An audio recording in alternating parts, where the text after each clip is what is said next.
Cinematic এক ব্যক্তিত্ব, মায়াবী রূপ আর মাঠের ভেতরে চিতা বাঘের মতো চতুরতা, সব মিলিয়ে ইতালিয়ান ফুটবলের আকাশ ছোঁয়া এক রাজপুত্র ছিলেন তিনি। অথচ ক্যারিয়ারের মাঝপথেই তার গায়ে লেগেছিল ফুটবল ইতিহাসের সবচেয়ে বড় এক কলঙ্কের দাগ।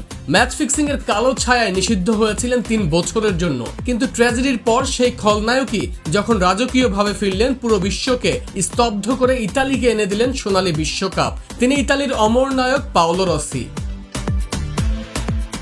ইতালির প্রাতো শহরে জন্ম নেওয়া রসির শরীর খুব একটা শক্তিশালী ছিল না।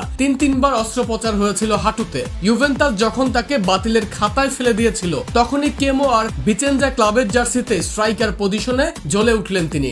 রেকর্ড ট্রান্সফার ফিতেও আবারও তাকে ফেরালো ইউভেন্টাস। কিন্তু পেরুজিয়া ক্লাবে খেলার সময় এলো সেই কুখ্যাত টেটোনেরো বেটিং কেলেঙ্কারি। অভিযোগ ছিল 2-2 ড্র ম্যাচের ফিক্সিং এর।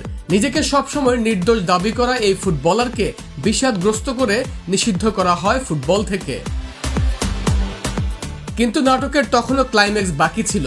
1982 বিশ্বকাপের ঠিক আগে তার নিষেধাজ্ঞা কমে হলো 2 বছর। দেশ জুড়ে তীব্র সমালোচনার ঝড় উপেক্ষা করে একরোখা কোচ এনজো বেয়ারজট রসিকে তুলে নিলেন বিশ্বকাপের বিমানে। আসরের প্রথম 4 ম্যাচে রসি যেন এক ছায়ামূর্তি, গোলহীন চেনা ছন্দের বাইরে। কিন্তু আসল জাদুর মঞ্চ সাজানো ছিল ব্রাজিলের বিপক্ষে। কোয়ার্টার ফাইনালে সে অপ্রতিরোধ্য সাম্বা বধের রাতে রসি করলেন এক অবিস্মরণীয় হ্যাট্রিক। চোখের জলে মাঠ ছাড়ল ব্রাজিল, আর রসি এক রাতেই হয়ে গেলেন ইতালি ত্রাতা। সেই যে শুরু। এরপর পোল্যান্ডের বিপক্ষে সেমিফাইনালে জোড়া গোল, আর ফাইনালে পশ্চিম জার্মানির রক্ষণ চূর্ণ করে প্রথম গোলটিও এলো তার ম্যাজিক্যাল পা থেকে।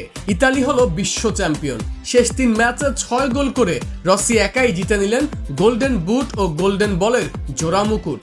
একই বছর তার হাতে উঠল বিশ্ব ফুটবলের সর্বোচ্চ সম্মান ব্যালন ডিওর। ট্র্যাজেডির খলনায়ক ততক্ষণে রূপান্তরিত হয়েছেন পাবলিতো নামের এক অবিনশ্বর রূপকথায়।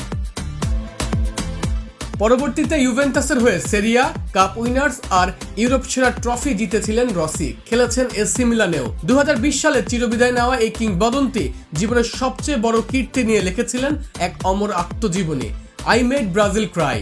ফুটবল যতদিন থাকবে, কাদার ভেতর থেকে উঠে এসে বিশ্বজয়ের এই রূপকথা আর খলনায়ক থেকে এক রাতে রাজপুত্র বনে যাওয়ার এই অবিশ্বাস্য গল্পে পাওলো রসি অমর হয়ে থাকবেন চিরকাল।